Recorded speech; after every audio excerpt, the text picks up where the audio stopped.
भाजपचं एकच काम हा. आहे, जातीवादी राजकारण करायचं. हा. आणि जी बाबा एकनिष्ठ आहे, भाजपसाठी काम केलंय, हा. त्याला कधी संधी मिळाली नाही. आता त्यांनी बाहेरचा उमेदवार द्यायला नको होता. हा. तसं इथं 14,000 मतं धनगर समाजाची दिली. हा. इथं सीट काढायला पाहिजे होती त्यांनी. भोजन गटातलं 14,000 मतं धनगर समाजाची असताना हा. त्यांनी बाहेरचा उमेदवार का दिला? एक पण तगडा नाही म्हणण्यापेक्षा कॅपेबल नाही का?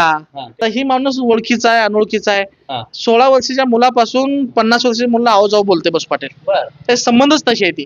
आणि त्या लोकांचं तुम्ही रात्री 12 वाजता फोन लावा, कामं केली ती. हा. कोणाची अडचण आहे, कोणाचं काय आहे, कोणाचं संध्याकाळी ही झालं ती झालं. हम्म. आणि तुम्ही रोज सकाळी त्यांच्या घरी जाऊन बघायचं, सकाळी 5-50 माणूस असते. हम्म. माझी ही अडचण आहे, माझी ती अडचण आहे, मला दवाखान्याला पैसे पाहिजे, मला ह्याला लग्नाला पैसे पाहिजे. ती हा.